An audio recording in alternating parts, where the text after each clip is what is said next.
Welcome back to the fourth segment of Sex, Brains and Money, the seventh episode being shot live on October 26th, 2012. And keeping with our sexy theme for today, we are now going to welcome the lovely, the sexy, the wonderful escort, Cleo Catra. Thanks for joining us today, Cleo. Thanks for having me. So you're an escort. Why don't you tell us a little bit about how you got started in this business? Well, to be honest, I've known about sex and thought about sex my entire life. What I was just thinking about just now was how there was this time in high school I was at a party and I was walking around with a friend of mine and we were trying to decide if it was better to be thought of as sexy or beautiful. And we literally were running around this party asking every guy, like, sexy or beautiful, what one am I, what one am I? And she got beautiful from everyone and I got, you are fucking sexy. Damn right. That's what I got from every single person. And so I've always kind of known that I had, you know, that kind of, that sexuality, and that kind of sexual power. But the decision to turn that into a life, you know, your life's work is a hard one because there's the stigma and, you know, what are people gonna think, or, you know, can I actually do that or anything like that. So I went the normal route. You know, I went to university. I've been a bank manager. I worked for the government. Did all I'm the. so sorry, by the way. Yeah, right.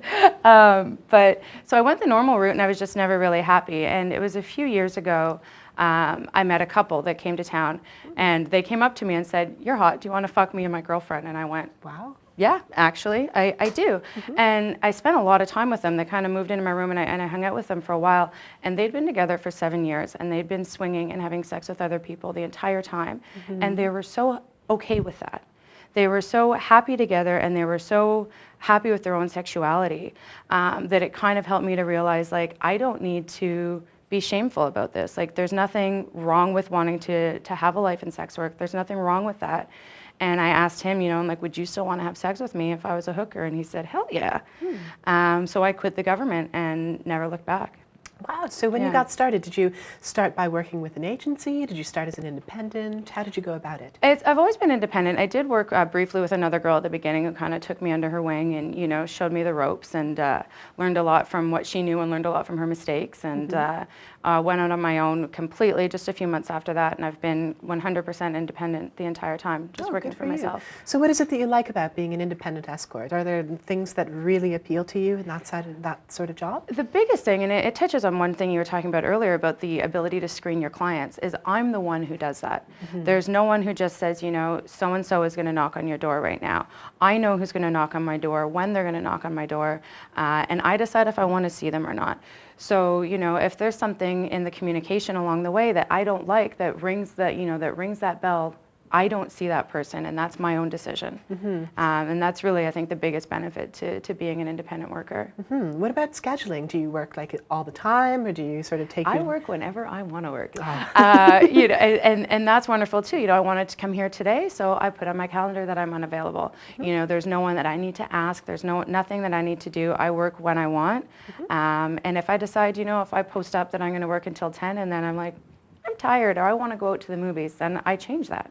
And it's up to me. Well, good for you. Yeah. So I know a lot of people out there might not know, you know, the nuts and bolts, and no pun intended, about, you know, operating your own business, but I can imagine you've learned a lot of interesting skills about, you know, small business management and marketing and stuff like that. What is it that you do to set yourself apart from others in the business? The one thing I've really, really learned is to just be myself, to market the truth.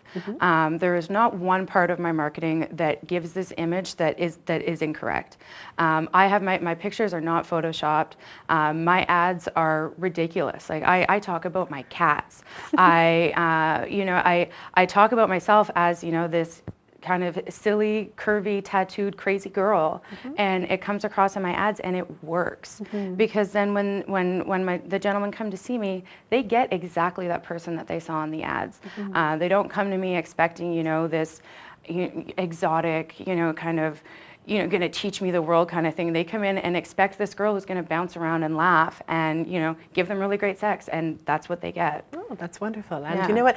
There's always this presumption that the sex world or the sex industry is so seedy and so fake and so inauthentic. And yet it seems like you're giving us the exact opposite of that and, being very genuine and very honest and very open. And I really appreciate that. So in terms of, your actual activities with your clients, do you have any sex specialties or anything that you think you do really, really well? Well, I know I give really good blowjobs, actually. Okay. Two of my friends in the business, we've all been told that we give the best blowjobs ever. So I've been thinking of having a cock-off at one point. Really? Where we'll get a few guys and me and these two girls will all, go through and actually see who gives the best blowjobs.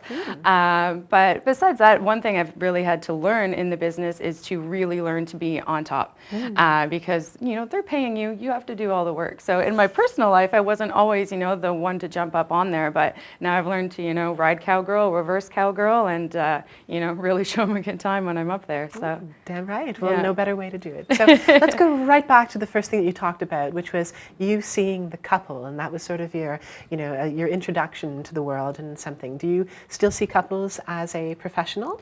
I would love to, but unfortunately, it actually hasn't happened. And I've been contacted by quite a few couples, and I can understand kind of the reasoning behind why it hasn't, come to fruition. Because for one thing, like men see escorts, and it's kind of something they do in private. So to tell your girlfriend or your wife or whoever, that thought is there, I think is a difficult one to overcome. So I think a lot of couples might have the conversation of, maybe one day we'll do this. We should get an escort. But then to actually decide to do that, and for the woman to decide to have sex with an escort, I think is something that it's harder for women to accept at sometimes. And then it's just also, the idea and the fantasy of having that escort and seeing the couple is there, but the reality of it is very, very different. I've been in quite a few couple situations in my personal life, and actually I treated a good friend of mine to his first girl threesome not long ago because he told me he never had one, so we hired a girl in the business and had a great time.